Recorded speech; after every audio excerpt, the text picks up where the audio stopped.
Hello, everyone. Welcome to Sleep Space. Tonight, we will talk about a question that might have haunted your quietest moments. Have you already lived this life before? This isn't just poetic musing or philosophical wonder. It's a question that touches physics, consciousness, memory, and the strange structure of time itself. Together, we'll explore the science and mystery behind déjà vu, eternal return, time loops, and quantum reality. So take a breath, let go of the day, and settle into stillness. Where are you listening from tonight? And what time is it exactly where you are? Whether it's early evening or deep into the hours when the world is silent, know that this space is here for you to wonder, reflect, and drift gently into thought.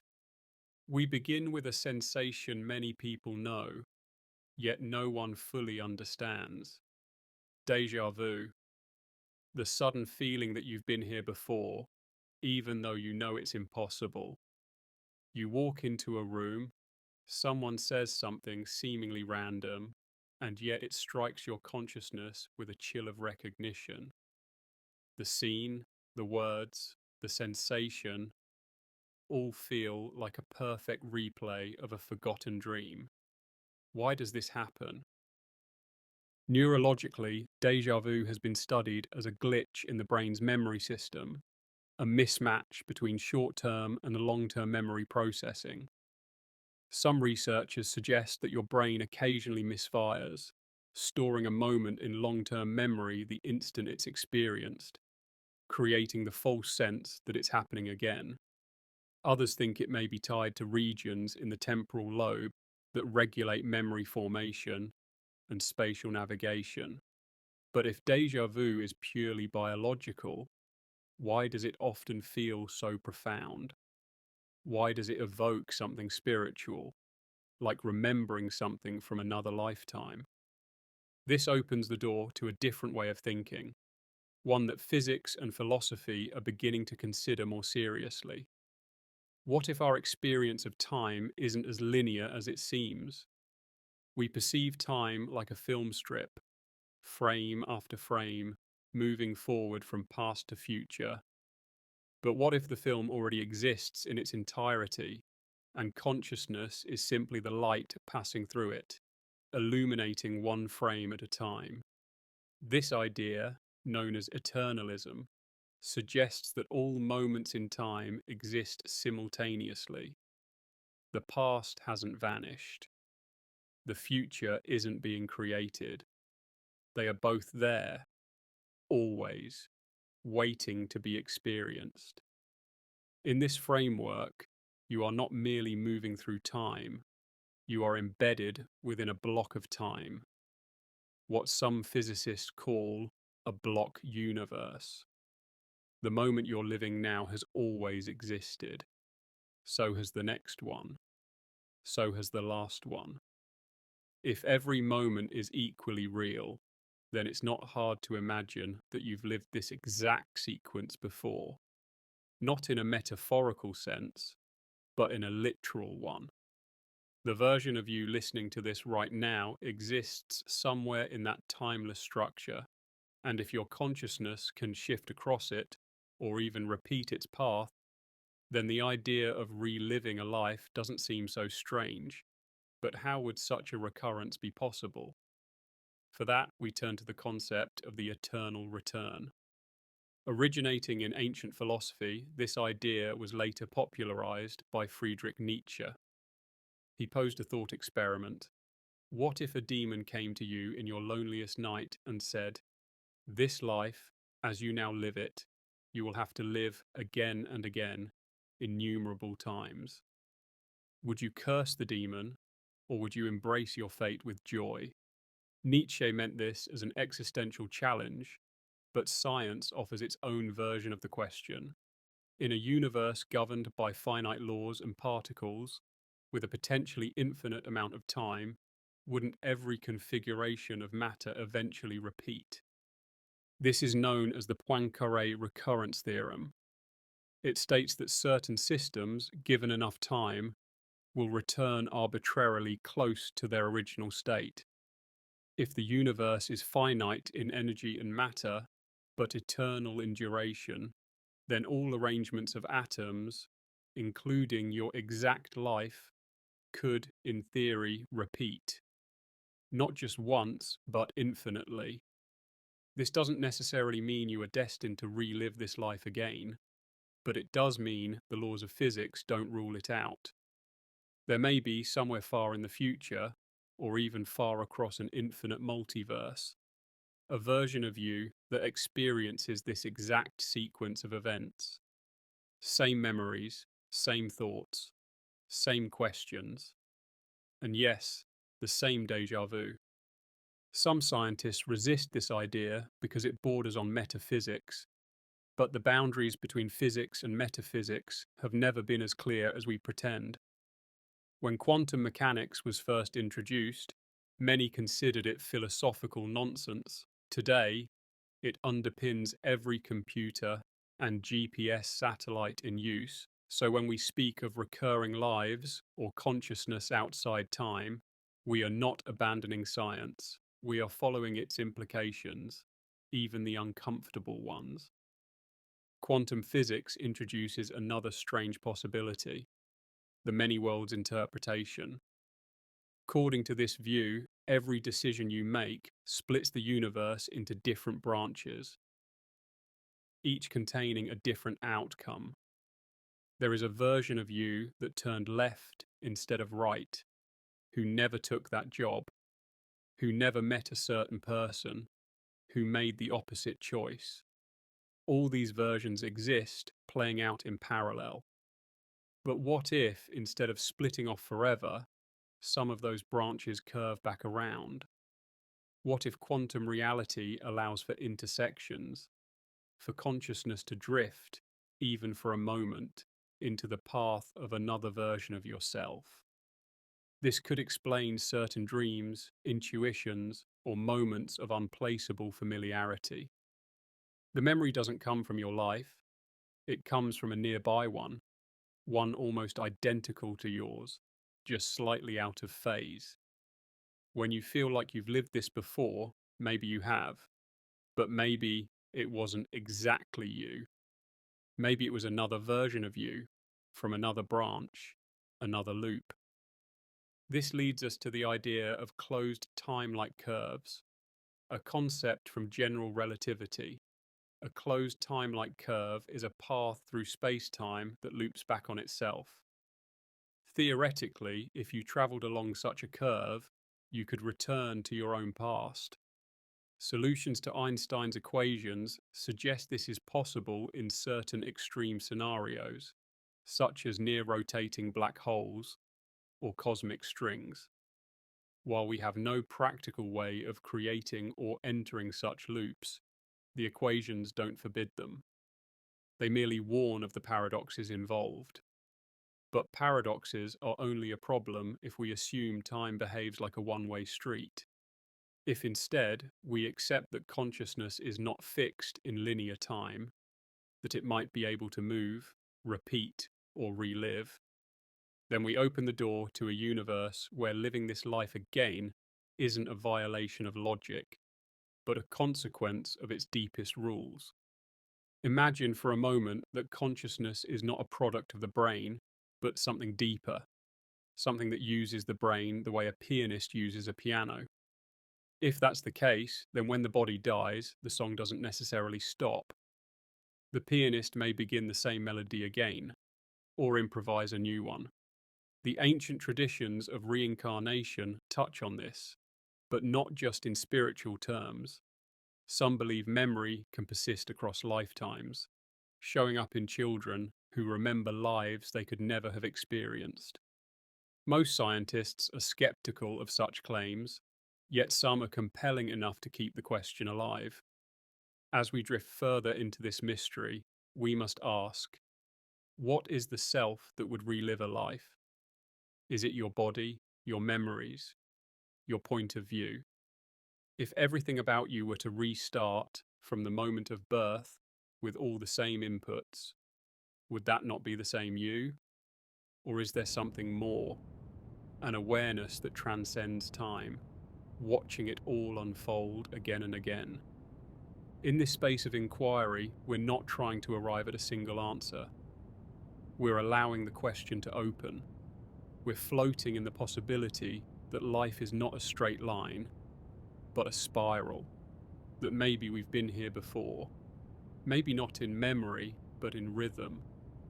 The rhythm of matter, the rhythm of thought, the rhythm of being.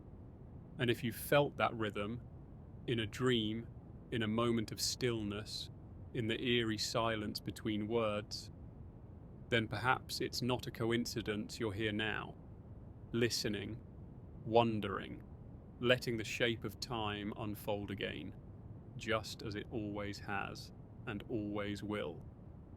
There's a pattern that emerges when you begin to think of time as something more than a sequence of events. Not just hours ticking forward on a clock, but something woven into the structure of reality, curved, maybe even recursive.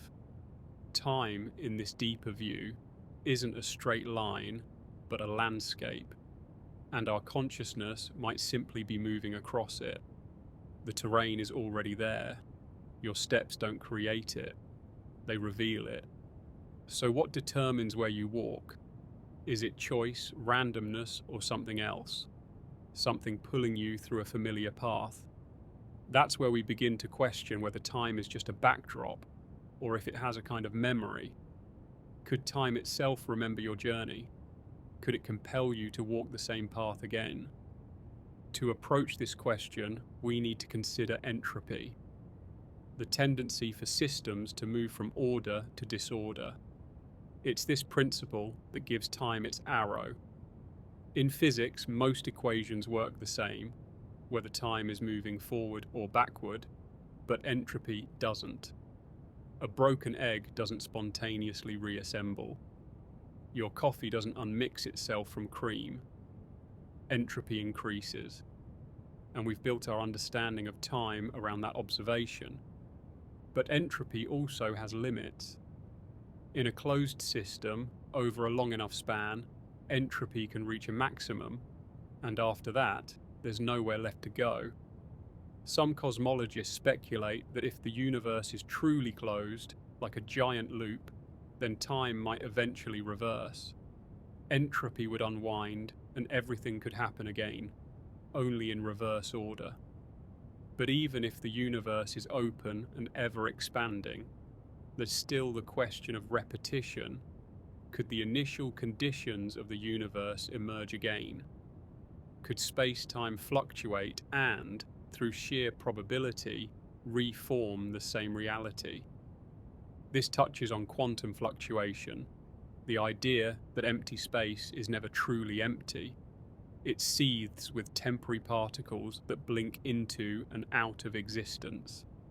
Over vast spans of time, these fluctuations could, theoretically, arrange themselves into complex structures, even full universes. If the quantum vacuum produces enough variations, it's possible that a configuration identical to this one could arise. You, your life, this moment, not just similar, but numerically exact. This leads to the notion of a Boltzmann brain, a hypothetical self-aware entity that randomly fluctuates into existence due to quantum activity. If the universe persists long enough, the chances of this happening approach certainty. And not just one such brain, but infinite copies, each experiencing what feels like a full life. They would not be connected to any larger reality, yet would contain the illusion of a coherent past. So the question arises, are we living in the original version of ourselves, or are we the product of a cosmic fluctuation? It's uncomfortable to think that your entire life, every memory and relationship, could be the byproduct of quantum noise. But it also forces us to ask what it means to be real. If your experience is coherent, meaningful, and continuous, then the origin may be less important than the awareness itself. And if awareness can arise more than once, spontaneously or cyclically, then the idea of living the same life again starts to feel plausible. Let's bring this back to the question of perception. Why does the idea of recurrence feel intuitively familiar? Some thinkers propose that human consciousness isn't purely linear. In altered states, whether through dreams, meditation, or neurological anomalies, we seem to access moments that feel out of place in time. People report visions of their own past or even future, as if the boundaries had become porous. Sometimes it's a sudden realization of a pattern repeating. Other times it's a complete immersion in a scene that hasn't yet happened. These glimpses may be dismissed as imagination, but what if they're bleed-throughs from other versions of the self? Carl Jung explored this through the idea of the collective unconscious. The notion that there is a shared repository of experiences that transcends the individual. According to Jung, archetypes and deep memories aren't formed entirely by personal experience, but drawn from something broader. He never claimed this meant literal reincarnation, but he did open the door to the idea that consciousness isn't confined to a single timeline, that who you are may be shaped by patterns older than your body. In physics, this notion is mirrored by the idea of symmetry. In many equations, symmetry is a sign of a deeper law. If something appears identical when flipped, rotated, or shifted, then there's usually an invariant principle underneath. Could it be that lives too follow certain symmetrical paths? If consciousness is part of a larger system, then perhaps it recurs not randomly, but because the system itself returns to symmetry. Now imagine time not as a line, but as a waveform. Not just moving forward, but oscillating, with peaks and valleys, rhythms and harmonics. Your life might be a single note in a cosmic chord, repeated again and again as part of the universe's music. In this view, recurrence isn't a loop, but a resonance. You are not retracing your steps. You are reverberating through space-time, the same pattern playing out in different frequencies. This concept aligns with something called recurrence in dynamical systems, a branch of mathematics that studies how complex systems evolve over time. In chaotic systems, small differences in initial conditions lead to vastly different outcomes. But even within chaos, certain attractors emerge.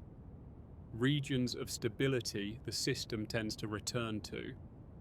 They're not exact repetitions, but similar formations that recur with variation. Life, too, may follow these paths. You may not live the same life again in every detail, but certain themes, decisions, or outcomes might reappear, drawn by the shape of the attractor. Could this explain why some people feel they are repeating patterns across lifetimes? Not just in one life, but in successive existences. Maybe they're following the gravitational pull of a psychological or energetic attractor. The universe doesn't reset, but it does echo. These echoes may even leave an imprint on your biology.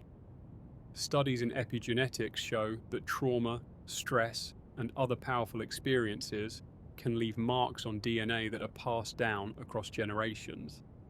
It's not quite reincarnation, but it suggests memory can transcend death in subtle ways. Your ancestors' fears, desires, or instincts may still be operating inside you. You may be reliving choices that began long before your birth. If we take that further, perhaps memory is not confined to genes, but encoded in the fabric of reality itself. Some physicists speculate that information can never be truly destroyed, even when objects fall into black holes. According to the holographic principle, all the information in a volume of space may be stored on its boundary, like a cosmic hard drive. Your life, your thoughts, your experiences, they may be inscribed at the edge of reality, preserved as part of the universal record.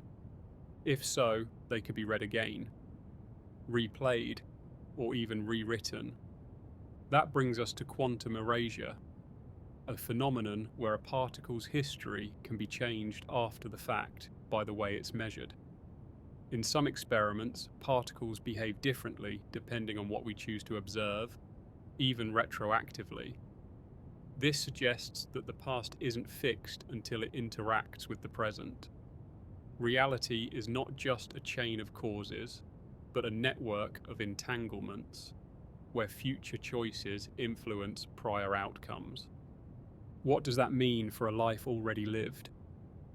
It implies that the script isn't sealed, that you could, under certain conditions, alter the trajectory not only of your future, but of how your past is interpreted. Maybe what you're experiencing now is a refinement, a deeper draft of the same existence, a second take with slight changes, better awareness, more insight. Not because someone decided you needed to repeat it, but because the system, the universe, consciousness, whatever you wish to call it, allows for recursive self-correction. We already do this psychologically. People revisit memories, reframe traumas, reinterpret choices. Each time, the meaning shifts. The memory is the same, but its weight changes. Now imagine doing this not just within a single lifetime, but across many. Each life a reflection, each moment a refracted version of a truth you are trying to fully understand. And if that's the case, then déjà vu might be the trace left behind, a whisper from another cycle, a flicker of recognition that says, "You've been here before, and this time you remember." It's tempting to ask what the purpose is. Why would the universe allow or compel us to live the same life again? Some might say it's about learning. That recurrence gives us the chance to refine our understanding. Others suggest it's the nature of being, not purposeful, just structural, like a planet orbiting a star, repeating its path not by choice, but because of the forces that shape it. But perhaps purpose and structure are not opposites. Perhaps the structure of time and consciousness is the purpose. And if your life is one of the patterns that structure repeats, if your awareness is a thread that reweaves the same fabric over and over, then you are not a prisoner of time, but part of its design. The idea that you've lived this life before is not meant to limit your sense of freedom. It may be an invitation to become more present, to pay closer attention, to live as if every moment matters, not because it will be repeated, but because it already was and always will be. This understanding doesn't arrive all at once. It unfolds slowly, like light reaching across space. And as we drift further into this possibility, we're not looking for certainty. We're listening for echoes, the soft, repeating resonance of something we can't quite name, but have always known. The further we explore the possibility of repeating lives, the more we realize that time may not be what it appears to be. Beneath the ticking of clocks and the aging of bodies, there is a deeper structure, one we do not perceive directly, but which may govern how consciousness experiences existence. Our experience of time is tied to memory, causality, and change. But what if those are illusions constructed for navigation, not reflections of reality? Let's imagine a consciousness that is not bound by time in the way we are. A consciousness that does not move from moment to moment, like a passenger on a train, but that exists outside the train entirely, seeing the full track at once. From this viewpoint, the idea of reliving a life is not strange. It's expected. the entire sequence is already there. The observer just shifts their point of focus. This notion is not just philosophical.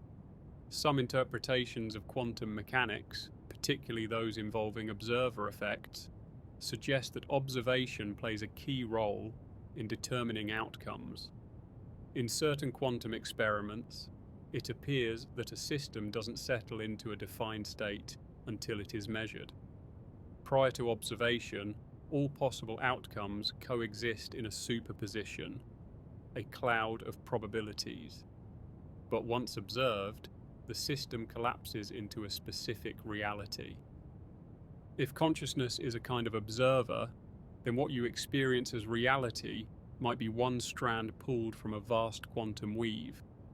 The strand you are on, this exact life, is one of many, selected not by randomness but by the path your consciousness follows. If so, then it's conceivable that you could follow that same path again. Not because it loops by force, but because it remains part of the cosmic pattern. Now consider memory. We usually think of memory as stored in the brain, as chemical and electrical traces that fade over time. But memory might also exist in more subtle ways. Certain particles can retain information through spin, orientation, or entanglement.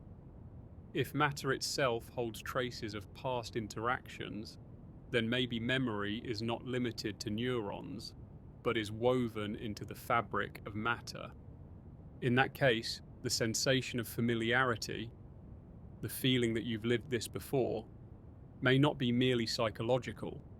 It may be the result of your consciousness brushing against the same physical configuration, activating the same quantum imprints.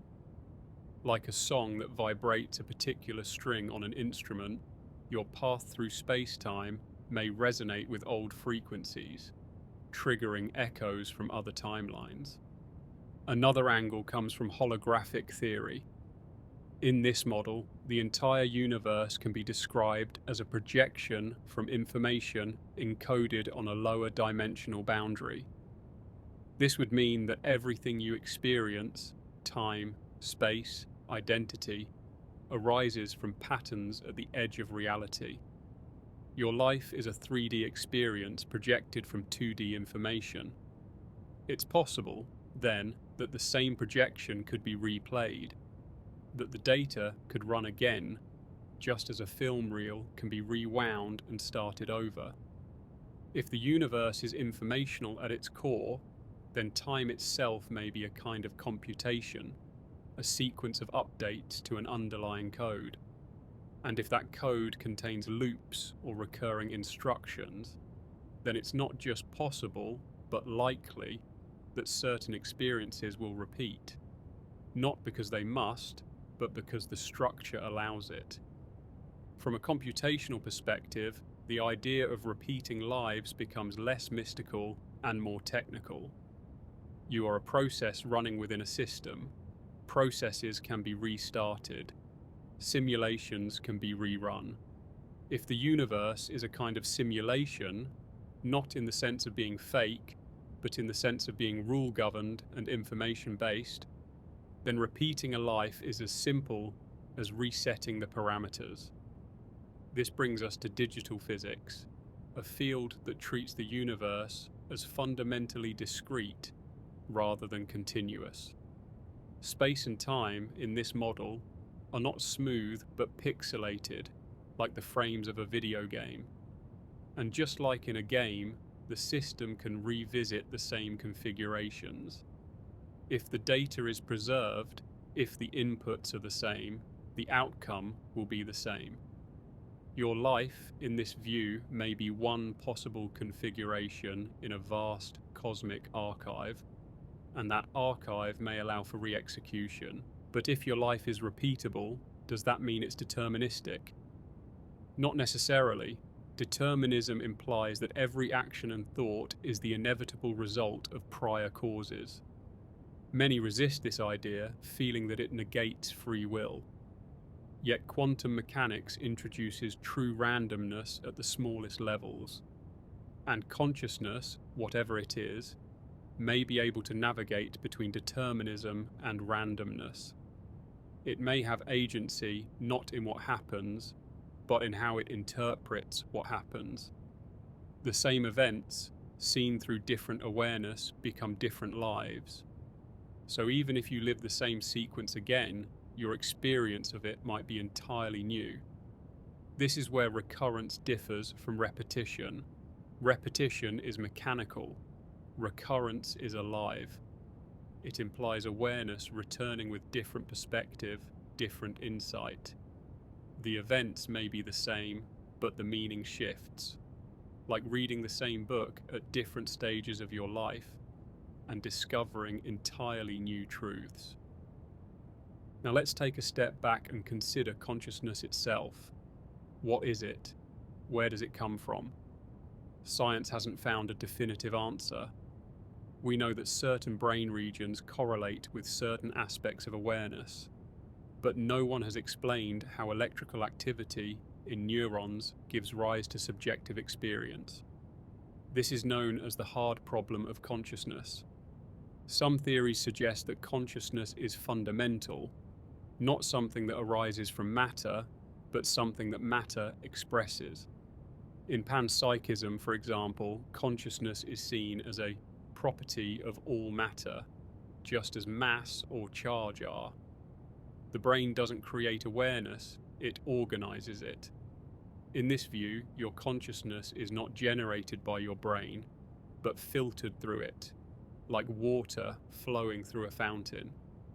If that's true, then consciousness may persist beyond individual lives. It may return not as the same personality, but as the same light through a different lens. Or it may return through the same lens in the same life if the conditions arise again. You could live this life because the lens is still in place, the pattern's still viable. We can also look at reincarnation, not as a belief system, but as a structure. In many cultures, reincarnation isn't just a spiritual idea, but a framework for understanding personality, trauma, talent, and memory. Children who recall past lives often describe people, places, and events with eerie precision. While many cases can be explained through imagination or coincidence, some remain deeply puzzling. What if reincarnation isn't about switching bodies, but switching moments? What if you are not moving to a new identity, but returning to a familiar one, again and again, until something changes? In this framework, your next life may not be in the future. It may be this one, all over again. Time then becomes layered. You experience the surface layer, the progression from birth to death. But beneath that are other layers, other versions, all stacked like pages in a book.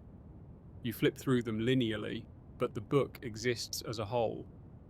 If consciousness can shift layers, or if the pages can be revisited, then you could live the same chapter with new awareness. This also intersects with the concept of karma, not as reward or punishment, but as momentum. Your actions, choices, and thoughts set in motion certain dynamics. These dynamics may carry into future lives, or future iterations of the same life. Karma, in this view, is like gravity. It pulls you towards certain situations until you learn how to move differently. And learning ultimately may be the point. If recurrence exists, if lives can be relived, then perhaps it's because consciousness is exploring, trying to understand itself, trying to refine its experience. Not because it must, but because it wants to. Awareness, once awakened, seeks to deepen. In dreams, we often experience non-linear time. We jump from one moment to another, recall impossible details, recognize people we've never met. Some dreams feel like memories. Others feel like messages. Some feel like lives entirely separate from the one we know. Where do these come from? Are they invented, or are they access points, windows into other paths. Some researchers believe dreams may serve a neurological function, integrating experience, processing emotion, but others suggest dreams may also be a kind of simulation, a testing ground for the mind to explore alternate realities. And if dreams can simulate lives we've never lived, what's to say they aren't connected to lives we have or will? There are stories of people who have dreamed events before they occurred, down to exact details. There are people who wake from dreams with deep emotional connections to people who do not exist, at least not in this version of the world. If dreams are fragments of other timelines, then maybe your consciousness moves freely when the body sleeps, revisiting, remembering, returning.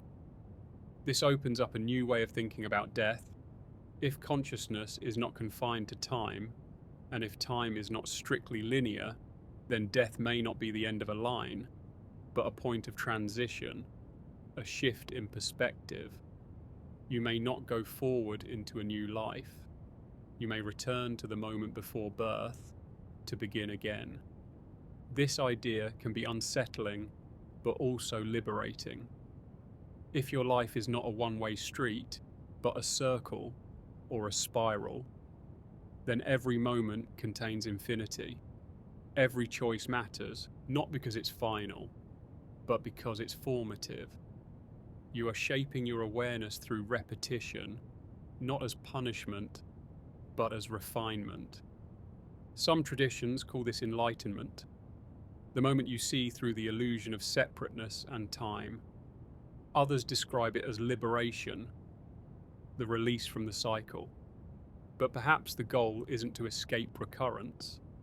Perhaps it's to become fully conscious within it. To realize, yes, I have lived this life before, and yes, I am living it again. But this time, I am aware. I see the pattern, I feel the rhythm, and I move with intention. That shift from unconscious repetition to conscious recurrence might be the most important transformation of all. Think of time not as a straight highway, but as a vast ocean. Consciousness doesn't travel along a road with fixed mile markers. It flows, eddies, currents, whirlpools. Sometimes it drifts forward, sometimes it circles back. If your life is a vessel within that sea, then it's not so strange to imagine you've passed through these waters before. The real question becomes, are you steering or simply carried? Let's consider memory again, not just the memories you can recall, but the kind that lie deeper. Implicit memory, cellular memory, the kind that doesn't feel like a fact, but a resonance. You walk into a place you've never seen and feel a chill of familiarity. You meet a stranger and feel instantly drawn or repelled without reason. These aren't just whims of the brain. They may be imprints, soft echoes from prior iterations of the same moment.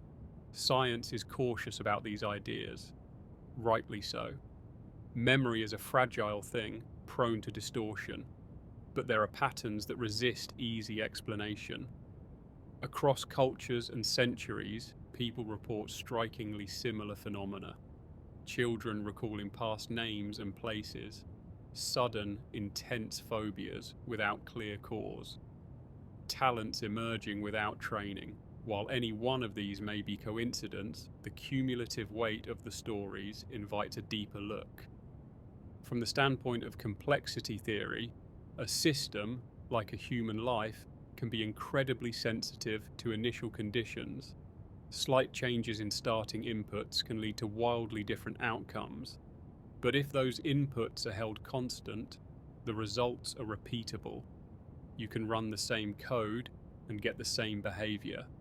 If the architecture of your life, your body, surroundings, personality, were repeated, would you not also repeat the same patterns? And if so, are you doing it now? Could this be a rerun? It's not only possible, in some models of the universe, it may be inevitable. Let's take eternal inflation. This theory holds that space is constantly expanding, not just the observable universe, but a multiverse of bubble universes, endlessly budding off from one another. Each universe may have different physical constants or be variations of the same. In an infinite multiverse, configurations repeat. Just as the digits of pi contain every possible finite sequence somewhere in their infinite string, the multiverse may contain every possible version of your life. Not just similar versions, exact ones. You brushing your teeth right now, you listening to these words, you feeling a quiet, unshakable sense that this has all happened before. It may be because it is happening now, not just once, but again and again, in parallel universes that are indistinguishable from your own. In this view, you haven't already lived this life before. You're living it now, an infinite number of times, scattered across the multiverse like stars in the sky. Consciousness may only inhabit one version at a time, but it doesn't mean the others don't exist. It means you are a focal point in a pattern that repeats across reality, like a wave cresting in a sea of possibilities. But what determines which crest you ride? It may come down to something so strange that even the most brilliant physicists wrestle with it: quantum probability. At the smallest scales, particles exist in multiple states until measured. Observation collapses that cloud into a specific result. But the many worlds interpretation says that all outcomes occur, each in its own branch of reality. From this perspective, your life doesn't unfold as a single thread, but as a branching tree. At every moment of choice, the tree splits.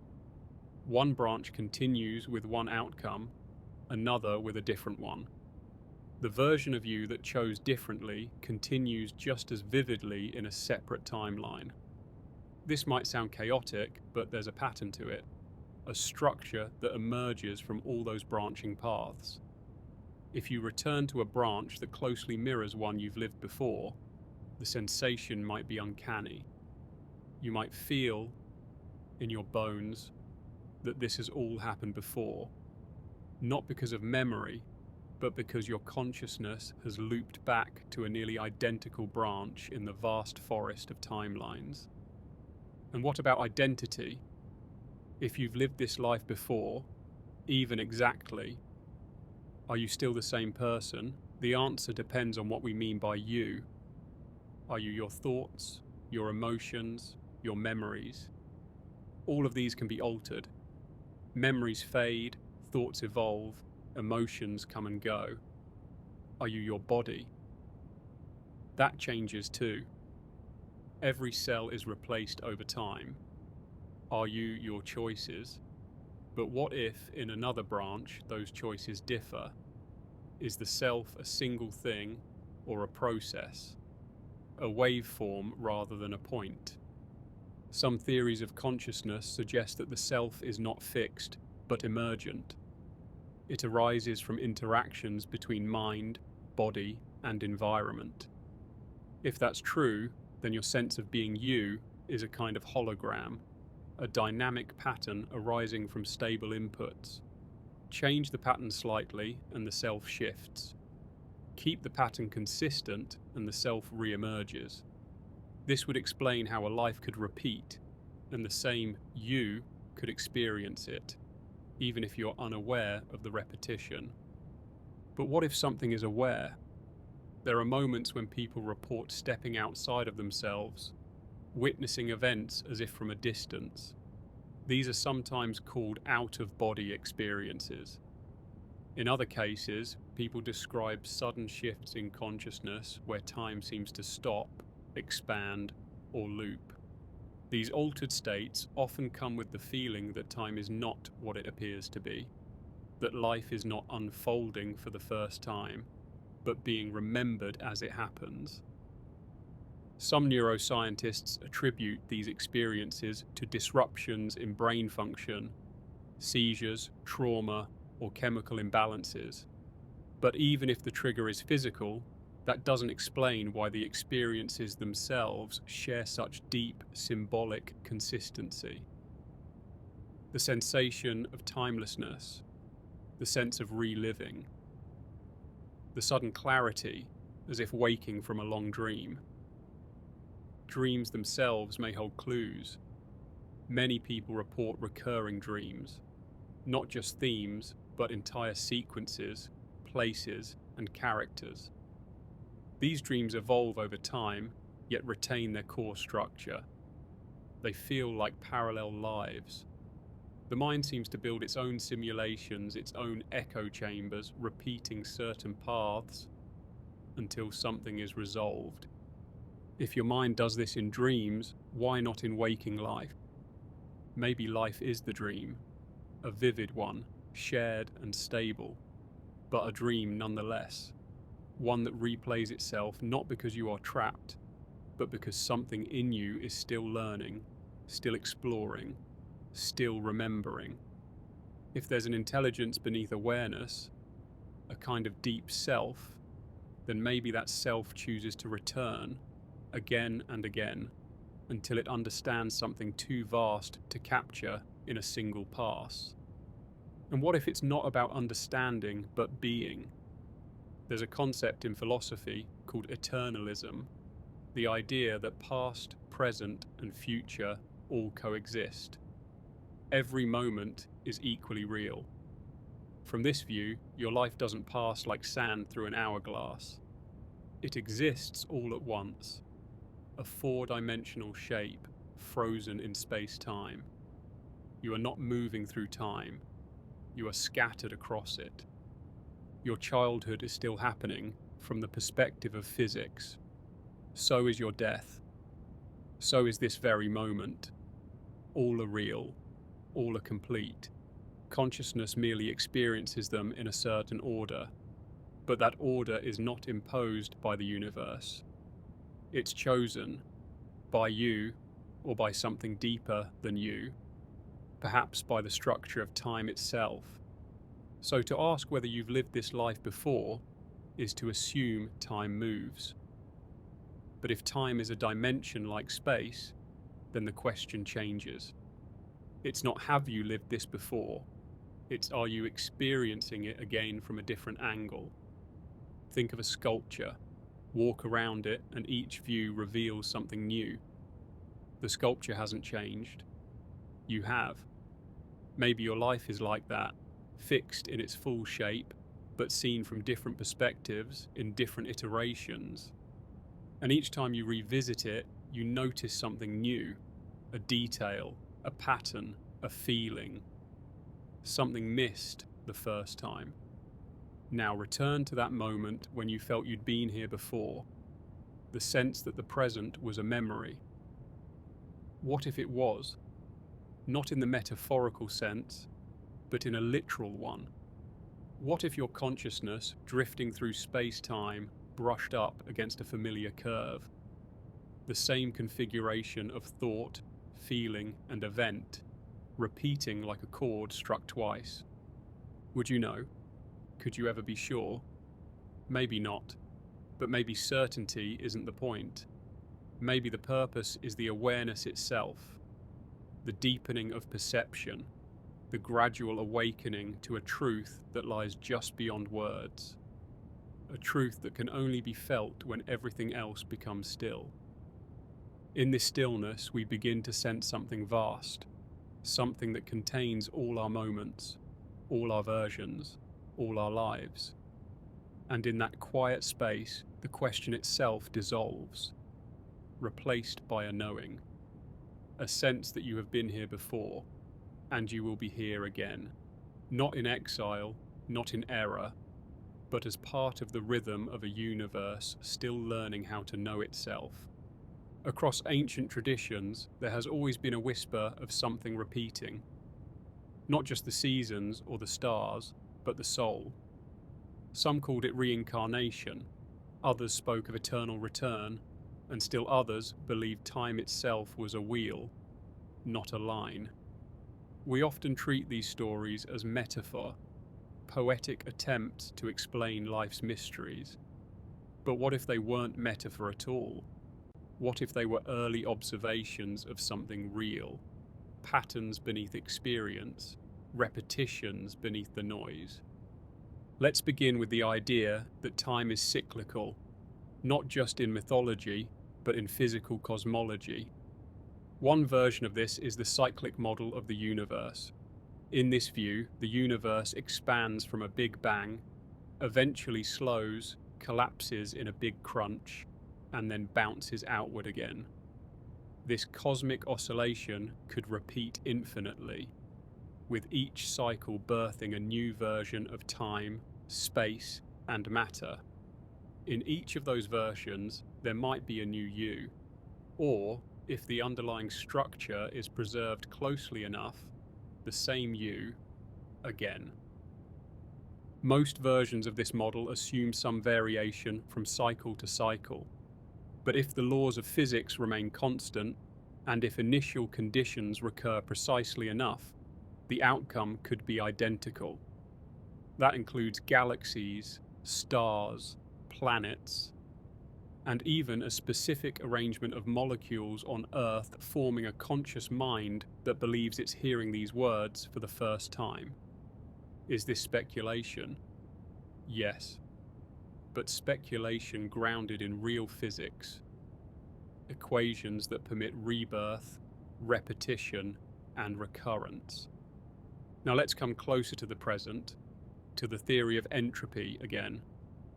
Entropy gives time its direction, but also its limit. A system at maximum entropy becomes timeless. If the universe trends toward that state, it will eventually reach what physicists call heat death, a condition of perfect uniformity where nothing happens. But long before that, entropy also creates strange, rare exceptions, local fluctuations where order temporarily arises. If time stretches infinitely into the future, these fluctuations could, by random chance, produce a new universe. In fact, they could produce this universe again. Not metaphorically, precisely. The odds are astronomically low, but not zero. And over infinite time, everything that can happen will, including the exact arrangement of events that make up your life. This is not mysticism, it is math. But probabilities alone don't tell the whole story. Consciousness is not a number, it's an experience. And that experience may not wait for an identical reassembly of matter to occur. It may not need time to repeat. It may exist outside time entirely, returning to this life because it never fully left.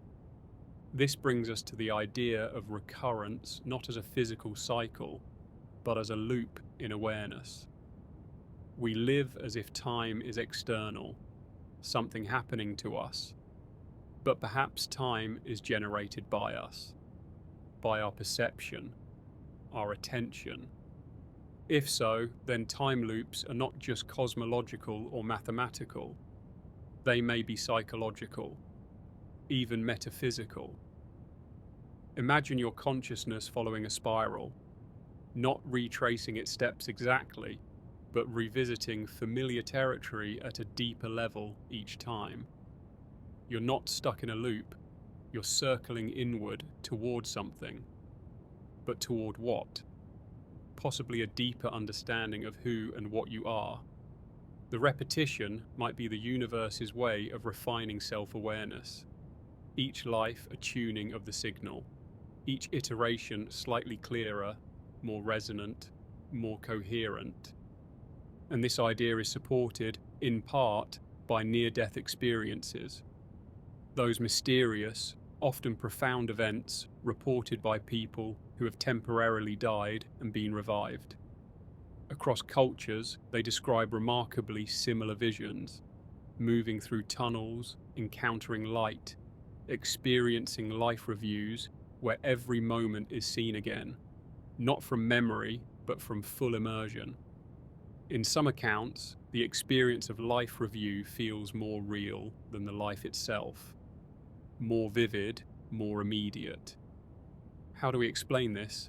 Some researchers attribute it to brain activity in the moments before death, electrical surges, hallucinations. But others argue that what matters isn't the cause, but the consistency. Why does the mind, under such extreme conditions, default to an experience of reliving? Why is memory the final shape of consciousness before it dissolves? Maybe because the self doesn't end, it returns. And maybe the life review isn't a preview of eternity, but a doorway to it. A hinge in time where linear experience ends and circular experience begins.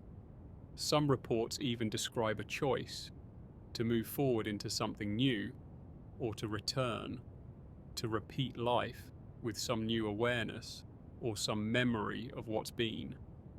But what would be the purpose of return? Here we encounter one of the deepest mysteries, the relationship between memory and identity. We tend to think of memory as something stored in the brain, but memory also appears distributed across the body and perhaps beyond it. Trauma, for example, can leave imprints in muscle tension, hormonal responses, even posture. The body remembers in ways the mind cannot articulate. Now take that a step further. What if memory is not contained within a person at all, but within reality? Not stored in matter, but woven into the field that gives rise to matter. Some physicists speculate that quantum entanglement allows for information to be non-locally distributed, stored in the relationships between particles, rather than in the particles themselves. If so, then memory, and by extension, identity, could persist in the structure of space-time. Your life could be a standing wave in the field. It comes into being under the right conditions. It disappears when those conditions change. But the pattern itself remains encoded, capable of emerging again.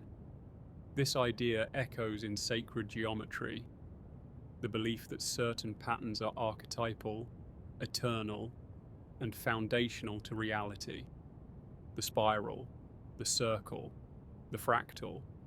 If your life is one of those patterns, an emergent form that reappears again and again, then each iteration is not accidental.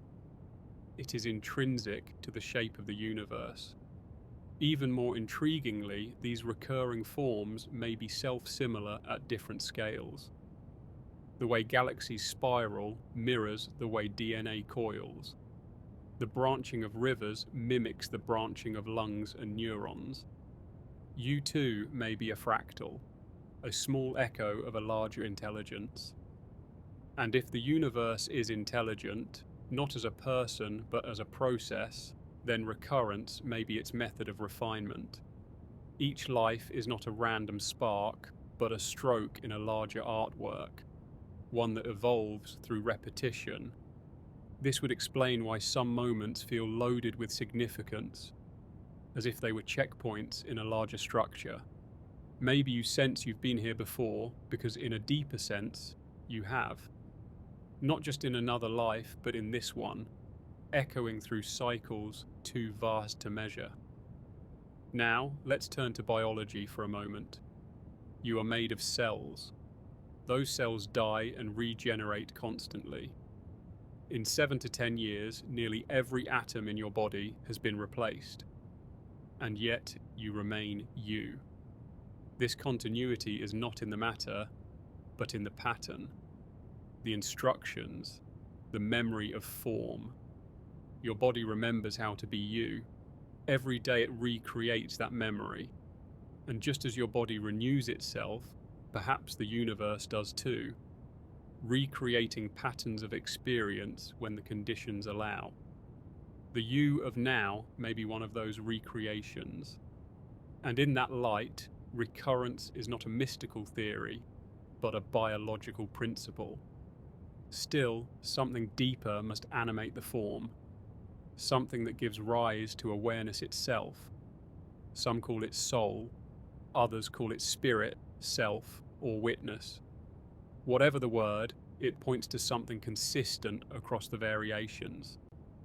The part of you that notices, that asks questions, that feels time bend.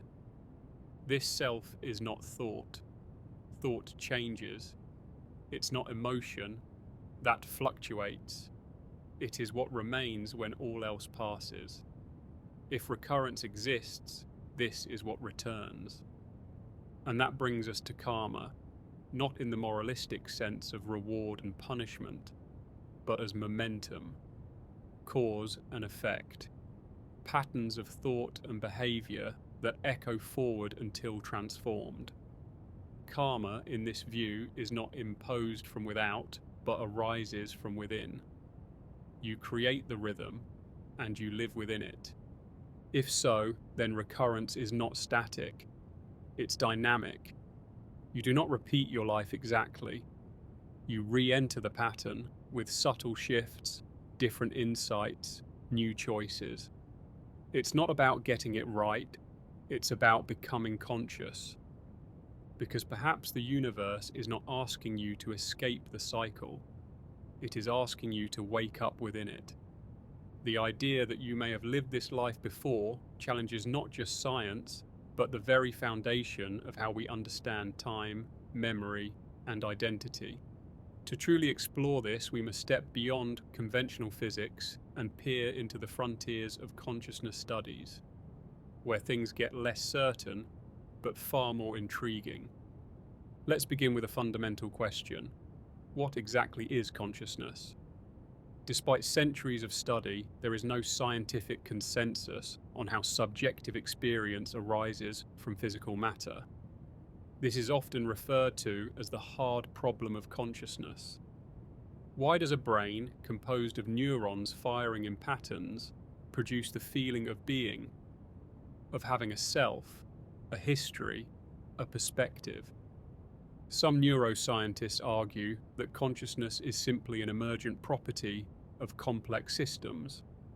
Once enough neurons are connected in the right way, awareness arises. Others suggest something deeper is at play, something that cannot be reduced to biology alone. One of the more radical hypotheses is that consciousness is not produced by the brain, but filtered through it. In this view, the brain functions more like a receiver than a generator, like a radio tuning into a particular frequency. Your personal identity, memories, and sense of time may be the result of how your brain is tuned to the broader field of consciousness that exists independently of any one body. If this is true, then death is not the end of consciousness, but the end of a particular channel. And rebirth, or recurrence, could simply be the retuning of that signal into a familiar frequency. Your you-ness would not be gone, it would merely be dormant, waiting for the right receiver to reawaken it. This aligns with certain interpretations of quantum consciousness, particularly those proposed by physicist Roger Penrose and anesthesiologist Stuart Hameroff. Their orchestrated objective reduction theory suggests that consciousness originates from quantum-level processes within the brain's microtubules. These processes may not be bound by classical time, potentially allowing moments of consciousness to exist non-linearly, or even reoccur. Whether or not this theory is correct, it illustrates a growing trend in science, an openness to the idea that time, consciousness, and identity may be far more flexible than previously believed. The implications are vast.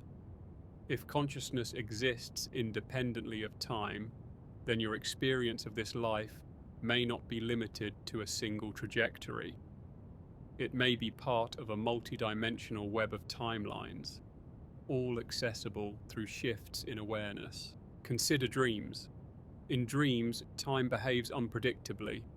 Hours can pass in seconds. People from your past or future appear without explanation. The sense of continuity is altered, but the sense of self remains. You know you are you, even if the world around you changes without rules. Some dreams even involve repetition, scenes that play again and again with slight variations. Many people would report recurring dreams throughout their lives, or the sensation that they've been in a particular dream place before. What if those dreams are not mere byproducts of brain activity, but glimpses into other layers of your existence? What if they represent subtle bleed-through from other versions of your life? The lives you've lived, are living, or may live again. In many indigenous traditions, dreams are seen not as illusions, but as doorways, pathways between worlds. Information gathered in dreams is considered valid and sometimes more truthful than waking perception.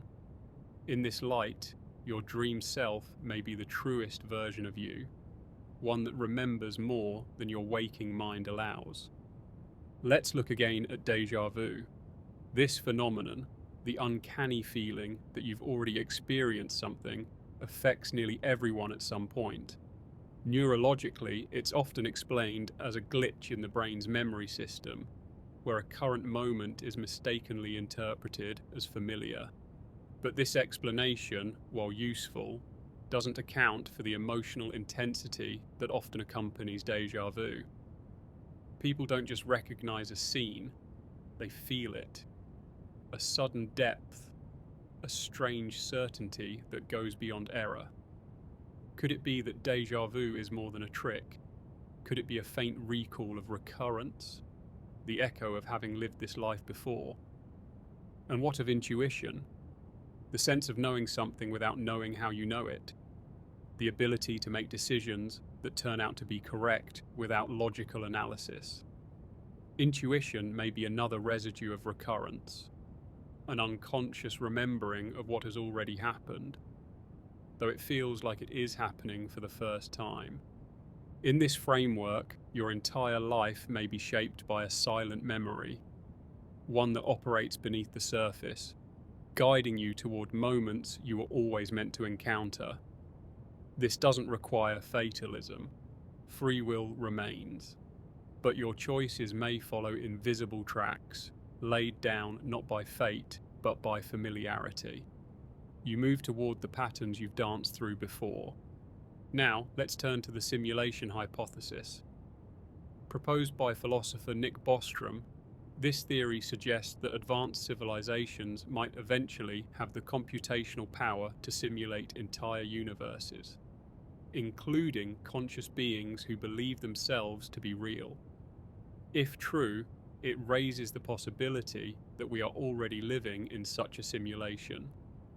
But here's the twist. What if the simulation is not linear?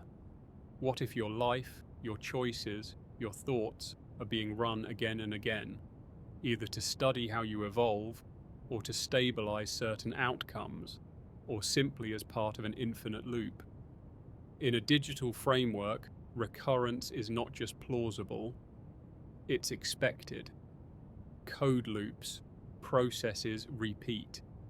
Memory can be copied and reloaded. Your sense of newness could be an illusion maintained by the simulation itself. This does not have to be dystopian. In fact, it could be liberating. If you are a recurring process, then you are not limited by death, failure, or even time. You are an evolving entity playing a role again and again until you achieve mastery, understanding, or transformation. Some spiritual traditions say this in other words. In Hinduism and Buddhism, life is a cycle of birth, death, and rebirth, samsara. The goal is not to escape it entirely, but to awaken within it, to act with awareness, compassion, and wisdom. And when that happens, the cycle no longer binds you. You participate in it, but you are no longer caught by it. Modern science is beginning to echo this wisdom in its own language. Physics shows us that time is not absolute. Neuroscience reveals that identity is fluid. Quantum theory hints at multiple timelines, and consciousness remains an open question, one that may never be answered by breaking it down, but only by experiencing it fully. So how do we experience recurrence? Not just theorize about it, but feel it. It begins with noticing the patterns in your life, the choices you keep making, the emotions that return in different clothes, the faces that reappear with new names, the déjà vu, the intuition, the dreams, the resonance. You may find that recurrence doesn't just happen across lifetimes, it happens in this one. You are already looping through experiences, not because you are stuck, but because there is something to learn, to see, to integrate. The lesson is not punishment, it is an invitation to notice, to wake up, to choose with clarity. This is not easy. The loops can be subtle, the signs ambiguous.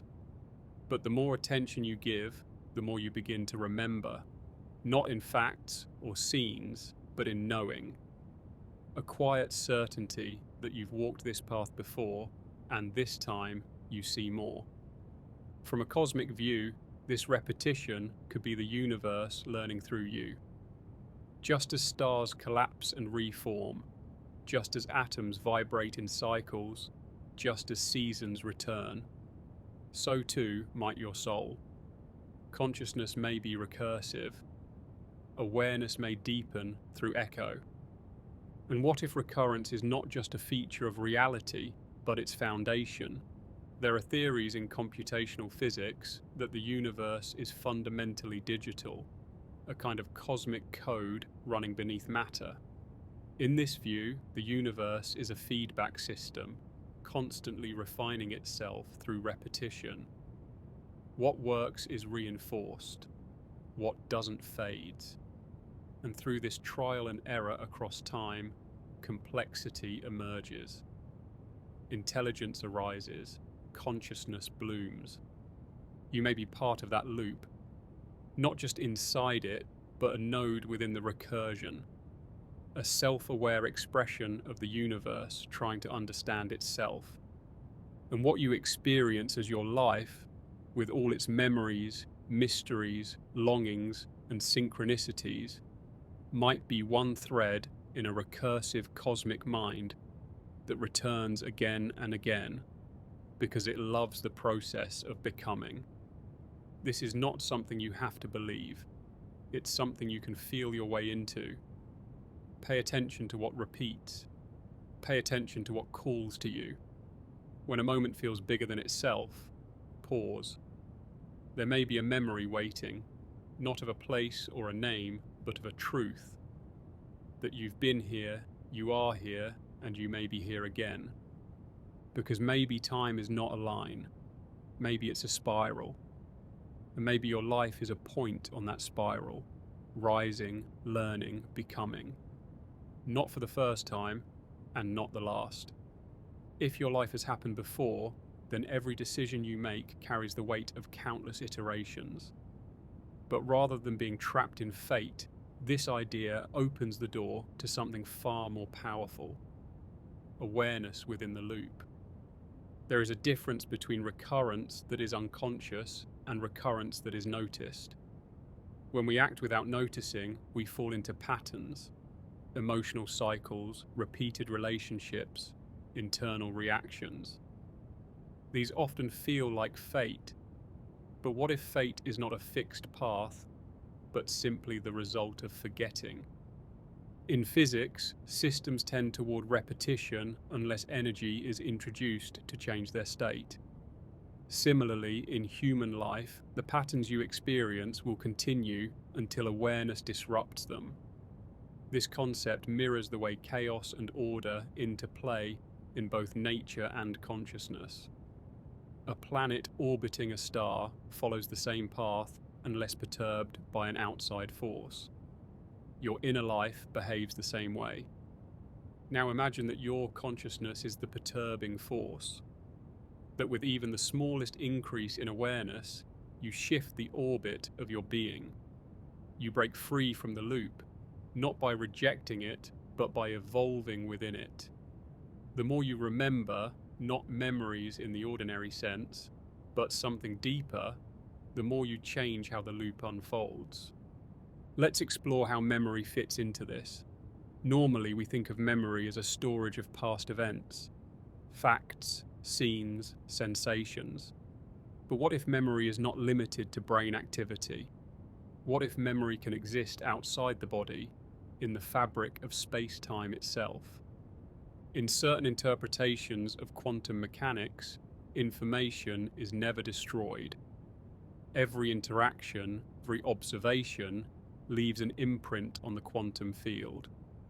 If this is true, then your experiences do not vanish when you forget them. They persist in the structure of the universe. Your thoughts, your feelings, your decisions all remain embedded, like ripples frozen into the quantum sea. This isn't merely poetic, it reflects what some physicists suggest, that information, once created, cannot be erased, only transformed. So even if your body forgets, the universe remembers. You might not consciously access these memories, but they may surface through intuition, synchronicity, or déjà vu. Let's look at synchronicity. Carl Jung described synchronicities as meaningful coincidences that feel too precise to be random. These are moments when external events align with inner states in uncanny ways. You think of a person and they call you. You ask a question and the answer appears in a song lyric. These events often trigger a sense that something deeper is at play. Now imagine that synchronicities are not random at all, but the result of recurrence.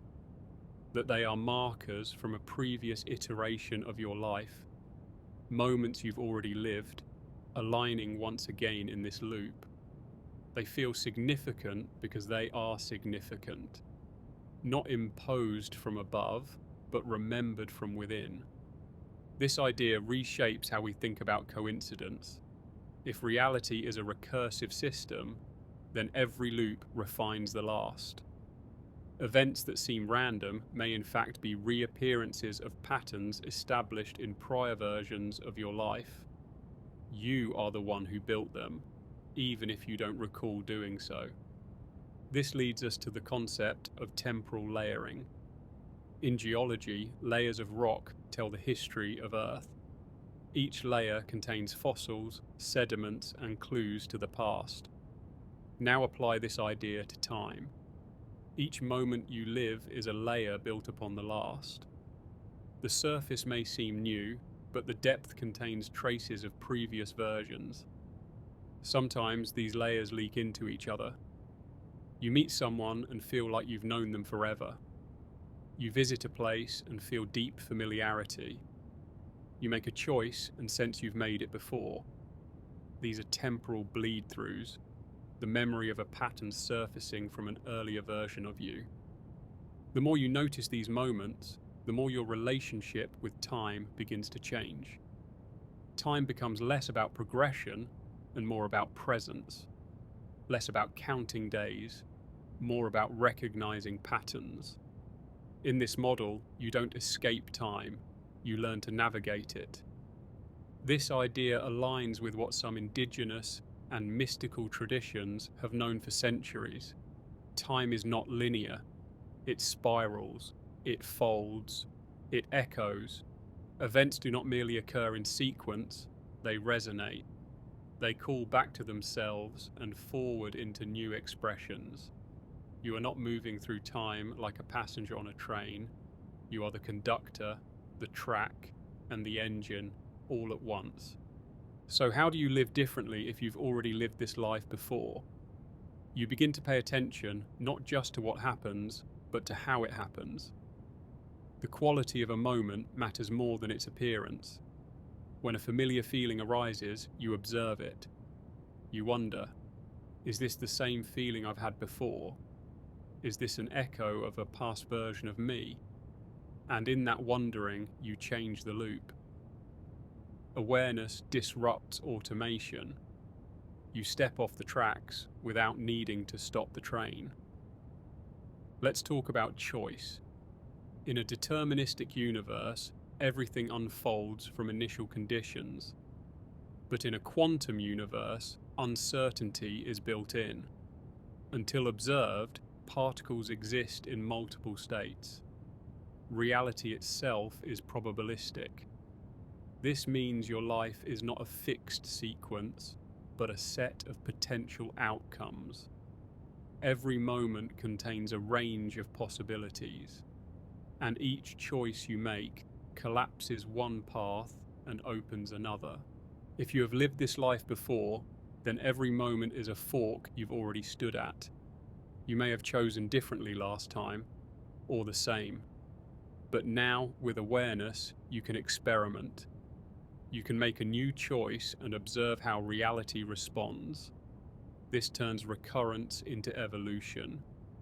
The loop becomes a spiral, rising, deepening, refining. You are not here to repeat. You are here to remember, and through remembering, to reshape. Some theories of consciousness go even further. They suggest that time is not something you move through, but something consciousness creates. In this view, you are not inside time. Time is inside you.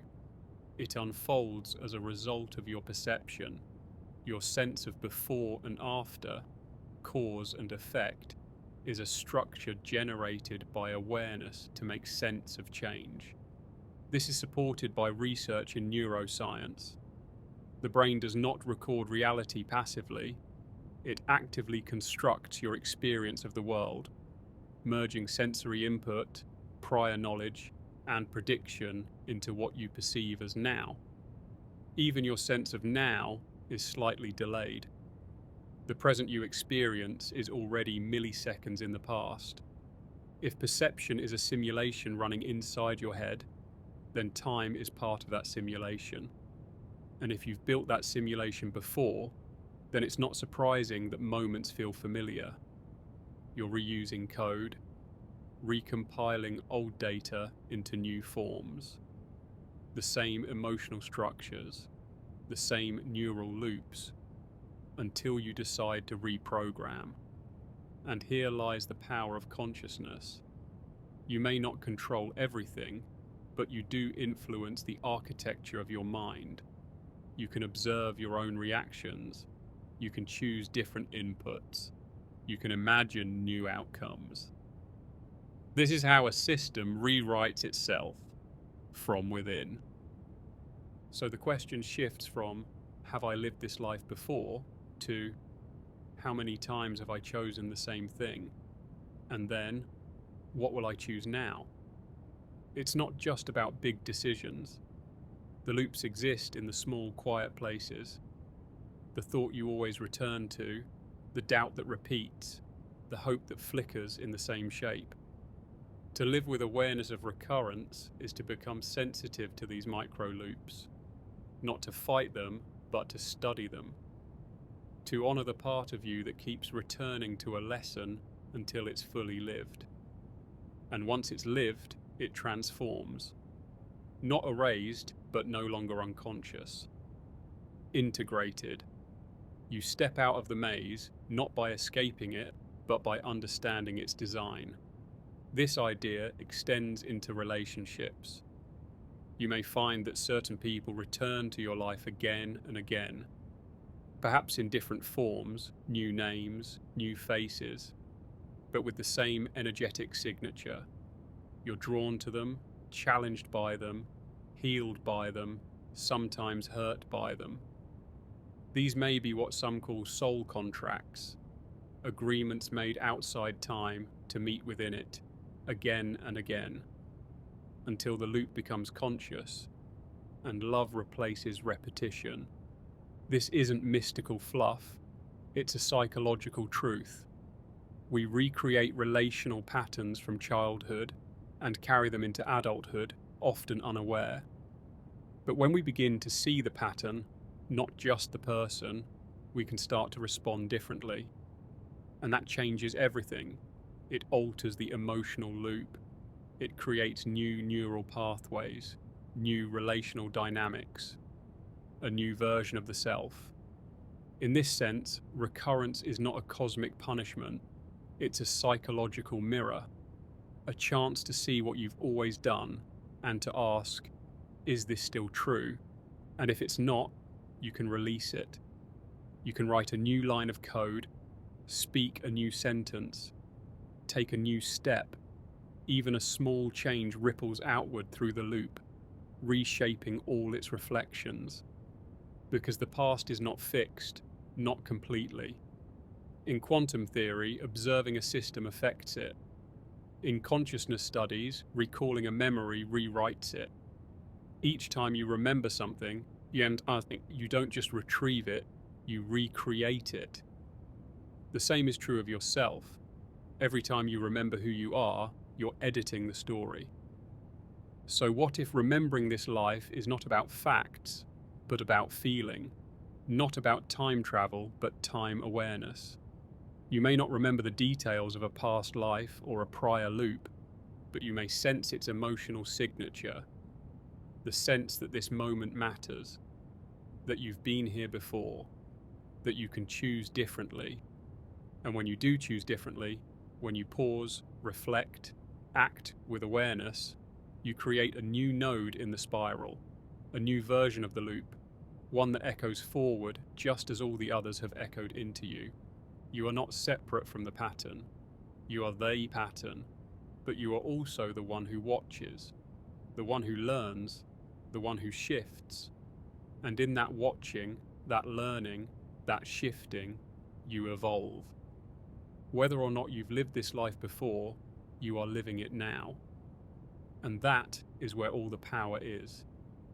There is a strange comfort in the possibility that your life is not the first iteration, that this path has been walked before, not by someone else, but by a version of you so close, its footsteps still echo. If this is true, then you are not starting from zero, you are not lost, you are simply remembering forward. This idea bends the arrow of time. Traditionally, we think of time as linear, past to present to future, like a river flowing in one direction. But some interpretations of quantum physics suggest time may not be so rigid. Entangled particles can appear to influence each other instantaneously, regardless of distance, and some experiments hint at retrocausality, effects that appear to precede their causes. If cause can travel backward in time, even at the microscopic level, it opens the possibility that your future self could influence your present decisions, that your sense of intuition, your flashes of clarity, your sudden awareness, might not be random, but messages echoing from versions of yourself that have already walked further down this path. Imagine you are walking through a forest. The terrain is unfamiliar, but every now and then you feel as though you've been there before. A tree seems oddly familiar. A curve in the trail feels inevitable. And then you begin to realize you've walked this path before. Maybe not in this body, maybe not in this exact form, but in some sense this experience is being replayed. The difference is, this time, you're awake. You're noticing. You're not just moving forward blindly, you're listening for echoes. Let's step further into this with a thought experiment. Suppose consciousness is non-local, as some researchers and philosophers have proposed. This means your awareness isn't confined strictly to your brain, but is instead embedded in a broader field, like a signal tuning into a specific channel. In this view, your brain is more like a receiver than a generator. If that's true, then every version of you, every decision tree, every possible self, is broadcasting across this field. And sometimes the boundaries blur. You pick up signals from other paths, other timelines, not just past lives in the reincarnation sense, but alternate versions of this life, running parallel, diverging, intersecting. These signals might arrive as déjà vu, gut feelings, or dreams that feel more like memories than imagination. You sense you've done something before, spoken those words, stood in that place, felt that exact emotion in that exact moment. These experiences aren't just glitches in memory, they might be fractures in the structure of time, places where the loop thins and lets another version bleed through. And if that's true, it gives you an extraordinary power. You are not locked into a single fate. You can, in real time, tune your awareness to different frequencies of possibility. You can sense the outcomes that already exist and shift toward them, not through force, but through alignment. Think of life not as a track, but as a field of probability. In this field, every moment holds countless possible futures, and each choice nudges you toward a slightly different version of reality. The more aware you become of these subtle shifts, the more you begin to navigate reality not just with action, but with presence. Not just with effort, but with resonance. Now, what does it mean to resonate with a version of your future self? It means aligning your inner state, your thoughts, feelings, and intentions with the version of you who has already made the choices you seek to make. This is not wishful thinking. It's a psychological and neurological process. Studies in neuroscience have shown that the brain does not distinguish well between imagination and memory. When you visualize an action or emotion vividly, your brain lights up in the same regions as when you actually perform or feel it. This is why mental rehearsal works in sports, performance, and even healing. Now imagine you extend that principle to your entire life. You begin to mentally and emotionally connect with the version of you who has grown through the loops. The version who remembers, who sees the patterns, who responds with calm, clarity, and wisdom. By engaging with that version, emotionally, imaginatively, you begin to sculpt your present brain to match that future pattern. You begin to receive the signal more clearly. This is how you collapse the loop, not by breaking out of it violently, but by gently shifting its resonance. Let's explore the idea of quantum echoes. These are impressions or intuitions that don't come from past experiences in the traditional sense, but from overlapping realities. Think of it like walking through a fog, and suddenly a sound reaches you, a voice, a note, a whisper. You don't know where it came from, but it feels familiar, not because you've heard it before, but because it's you, speaking across the fog from another direction. Quantum echoes are subtle. They appear in dreams, flashes of insight, random coincidences that feel too precise. They may be moments when time folds and different versions of you briefly touch. From a scientific standpoint, this is speculative, but not impossible. The multiverse hypothesis in cosmology suggests that every quantum event creates a branching universe. You are not living one life, but infinitely many, each unfolding in its own dimension. And if those dimensions are not entirely sealed, then echoes are possible. Leakage between versions, information slipping sideways. But what does that mean for how you live? It means your intuition matters. That sudden knowing is not irrational. It may be interdimensional.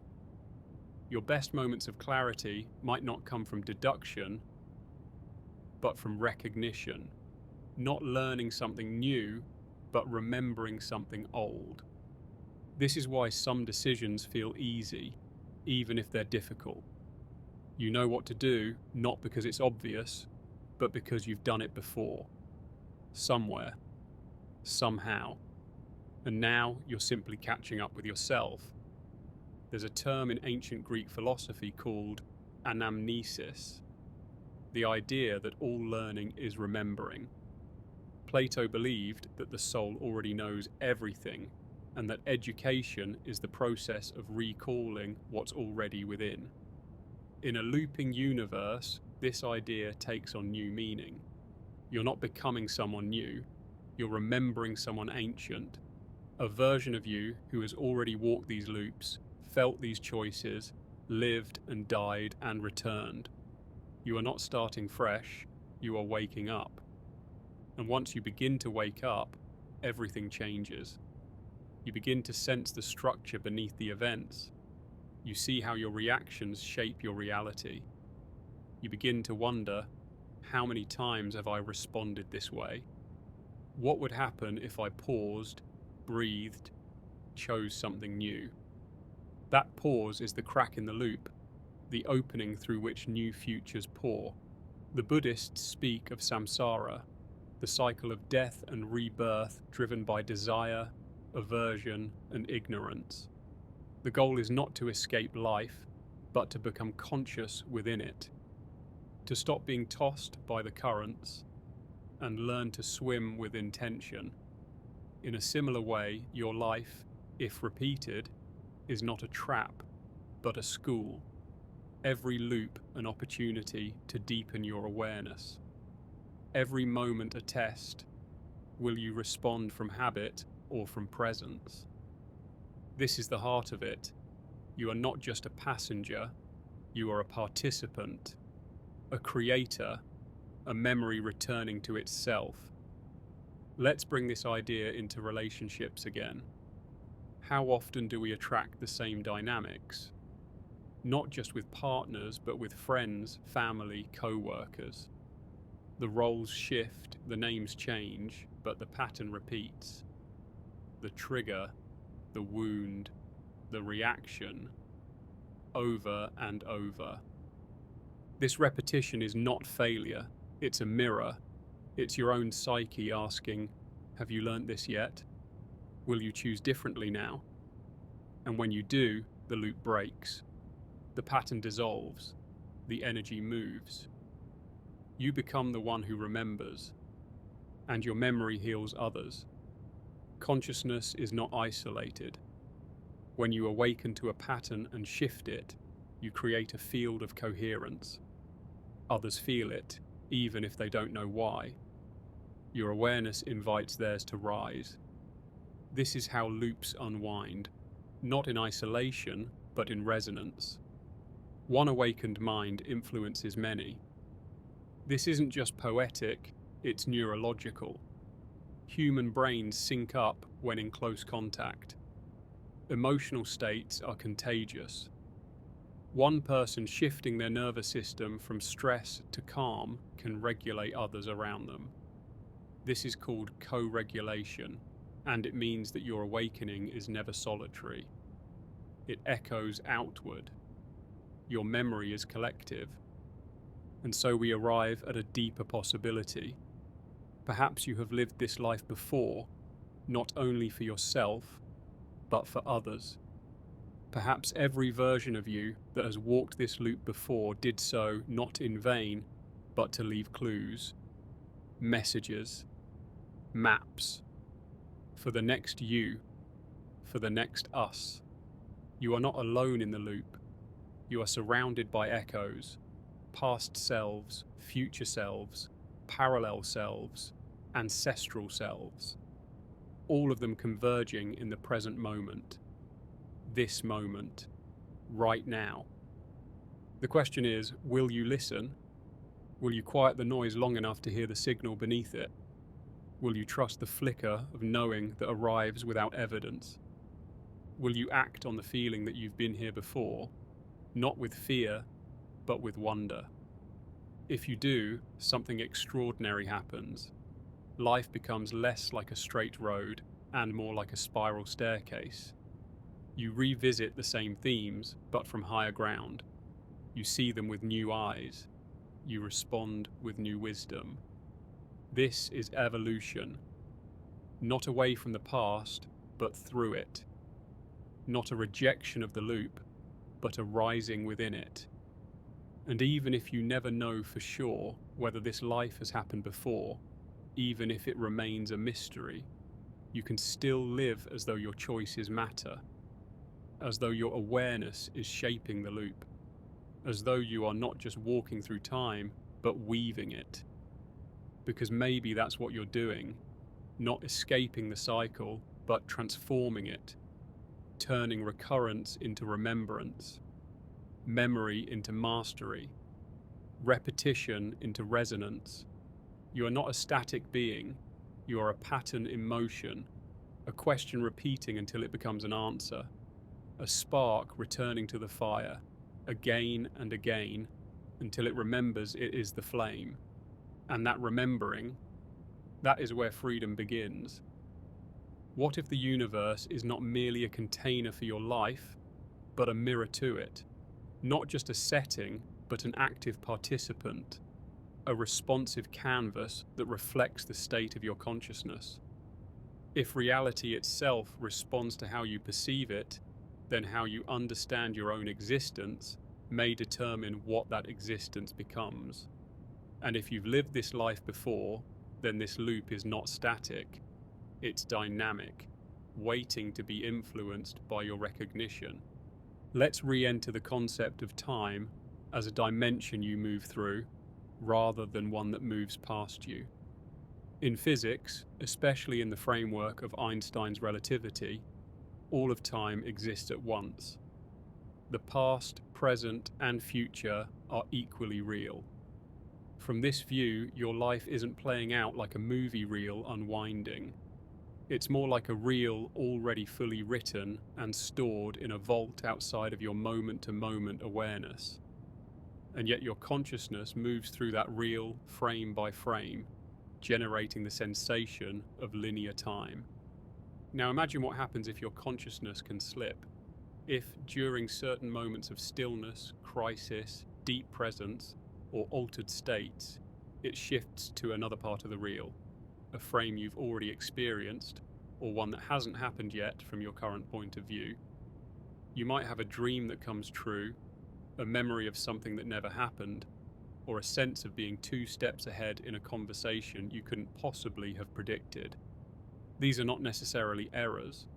They may be glimpses across timelines, remnants from other versions of your path. From this perspective, the idea of fate takes on a new meaning. It's not a rigid script, but a collection of probable patterns shaped by your actions, thoughts, and perception. Each choice you make slightly alters your trajectory through the reel. And perhaps if the loop has occurred before, your current self isn't just following a pattern, it's adjusting it. This is why awareness matters. If you don't realize you're in a loop, you're more likely to repeat the same behaviors, fall into the same emotional traps, and attract the same circumstances. But the moment you begin to observe the pattern, not with resistance, but with curiosity, you gain influence. Awareness breaks the spell. Neurologically, this is supported by research in neuroplasticity, the brain's ability to rewire itself based on new inputs. When you recognize a habit or emotional response as a loop, and you respond differently, even slightly, you begin to forge a new neural pathway. Over time, that new response becomes your default. You're no longer trapped in the past. You're steering toward a different future. This matters because many people believe that their life is fixed, that their personality is immutable, their fate inevitable, their history defining. But if you've lived this life before, and if the loop can be changed, then none of those things are absolute. You can carry memory without being ruled by it. You can observe the momentum of your past without becoming it. It's like being in a dream where you suddenly realize you're dreaming. Everything changes. The dream doesn't necessarily end, but now you have agency. You can ask questions, you can fly. You can shape the environment not by brute force, but by clarity of intention. This is lucidity, and it doesn't just happen in dreams. Lucidity in waking life is the ability to see your thoughts, emotions, and circumstances not as final truths, but as shifting reflections of your inner state. It's the moment you catch yourself about to fall into a familiar argument, and instead you pause, breathe, choose differently. That moment is power. It's the loop opening. Now let's revisit identity. If you've lived this life before, then who exactly is you? Are you this specific combination of memories and traits and preferences? Or are you the awareness behind all of them? The observer who notices the pattern but is not bound by it? In spiritual traditions, this distinction is crucial. The ego, or personality self, is not the totality of who you are. It's a mask, a tool for navigation. Useful, but limited. Beneath it lies a deeper awareness, what some might call soul, others consciousness, or simply presence. This presence is not tied to one lifetime. It may span many loops, many forms. It is what remembers when the surface forgets. And perhaps this deeper self is the one leaving clues, nudging you toward recognition, urging you to break the inertia of unconscious living and step into authorship. But how do you hear it? One way is through pattern recognition. Begin to notice the recurring themes in your life, not just external events, but emotional experiences. Do you often feel abandoned, misunderstood, undervalued? Are you drawn to the same types of relationships, the same dilemmas, the same longings? These patterns are not coincidences. They are your curriculum. They are the shape your loop takes, tailored precisely to your evolution. When you stop resisting them and start studying them, they begin to reveal their lessons. And once a lesson is truly integrated, not just intellectually, but emotionally and behaviorally, it stops repeating. This is the purpose of the loop. Not punishment, but refinement. Each repetition gives you another chance to respond with greater clarity, compassion, and consciousness. Each cycle is a spiral, bringing you closer to center, to source. Sometimes the loop tightens before it breaks. You may find yourself facing the same challenge multiple times in rapid succession. This is not regression, it's acceleration. It's life giving you an opportunity to crystallize a new response, to lock in a new pattern. And when you do, everything shifts. Not just internally, but externally. People change around you, circumstances realign, doors open that seemed closed. It's not magic, it's coherence. You've changed the resonance of your field, and reality reflects it. This brings us to synchronicity, the experience of meaningful coincidence. A song plays at the right moment. A stranger says exactly what you needed to hear. You think of someone, and they call. These are not just chance. In a looping, interconnected reality, synchronicities are signs that you are tuning into alignment. They are breadcrumbs from your other selves, evidence that you're navigating the loop with awareness. When synchronicities increase, it often means you are stepping out of old timelines and into new ones. You're not reacting from history, you're creating from vision. So what is vision? It's not just goal setting, it's the inner picture of who you are becoming. And if this isn't your first time here, then your vision may not be new, it may be remembered. You might be glimpsing the highest version of yourself that has already lived, already learned, already chosen love over fear, presence over projection, wisdom over habit. And by holding that vision, by aligning with it emotionally and energetically, you invite it into form, not as fantasy, but as emergence. This is what ancient traditions meant by awakening. It's not a single moment of enlightenment, but a sustained state of remembrance. You remember your essence. You remember your power. You remember your purpose, not as something to be found, but as something already known. You are not broken. You are unfinished. You are a work of cosmic recursion, refining itself through time. Even science now hints at the possibility that consciousness and the universe are interwoven. Physicist John Wheeler proposed that the universe requires observers to come into being, that our act of observation shapes reality itself.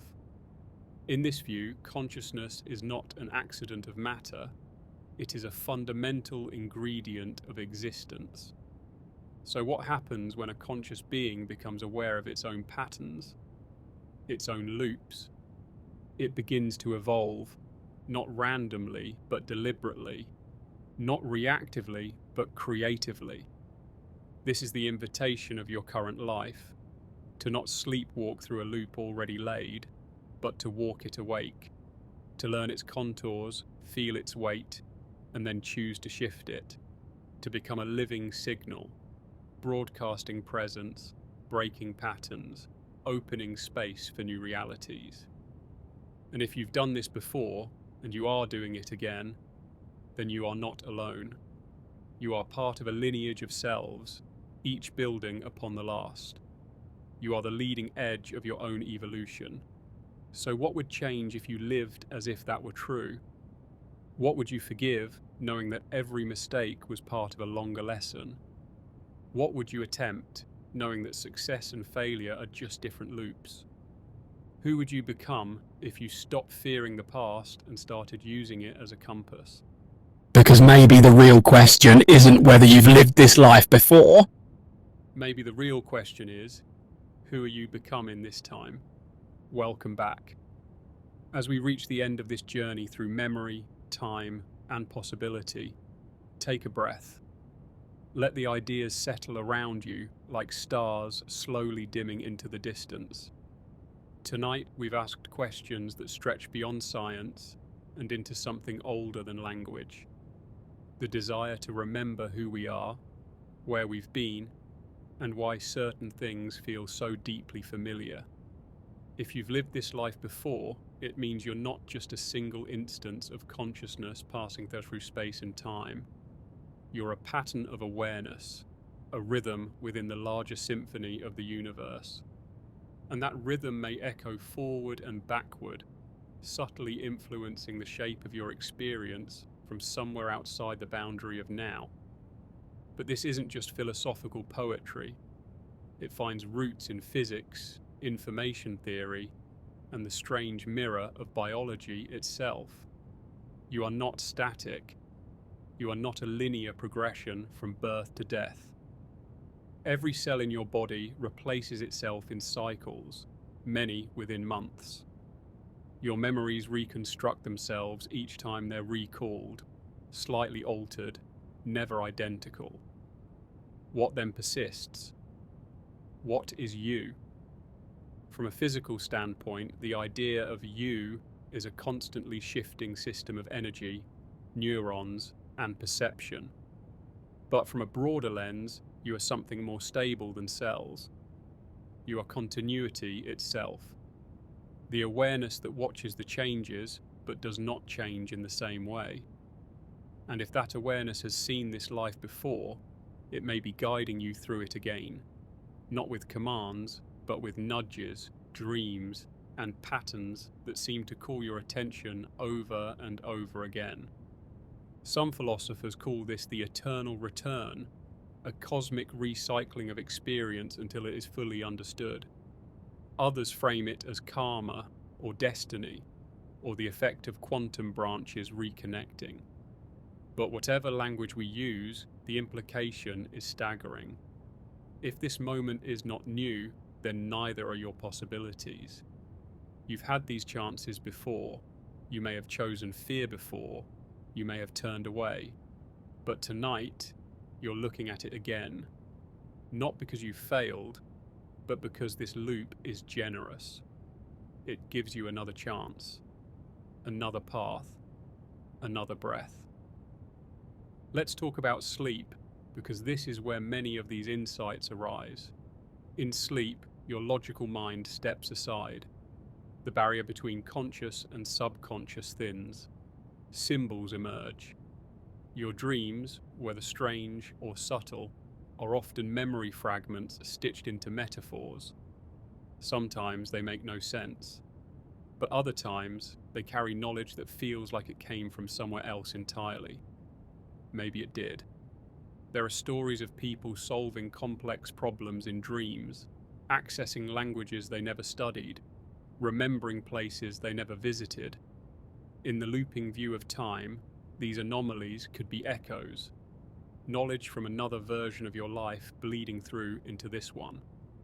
During sleep, the filters loosen, the timeline softens, and glimpses of your other selves can rise. Lucid dreams are even more telling. When you realize you are dreaming, you don't just passively observe. You act, you explore, you ask questions. And sometimes the answers come with eerie clarity, as if part of you already knew them. Maybe that part has walked this path before. So what happens when you bring that lucidity into waking life? You begin to live deliberately. You notice the way you react to situations and ask, is this the same reaction I always have? What would happen if I changed it? You become the observer, not distant but engaged, watching not only the world but your response to it. And then something subtle occurs. Your reality begins to bend. People speak differently to you. Opportunities shift. You're no longer in the same version of the loop. This isn't magic, it's resonance, the physics of feedback loops and self-organizing systems. When a part of the system shifts, the whole adapts. So if your inner experience changes, the outer must respond in kind. You aren't stuck in the same script, you just haven't finished rewriting it. And you don't have to understand the mechanics in order for it to work. The laws of thermodynamics don't require your belief.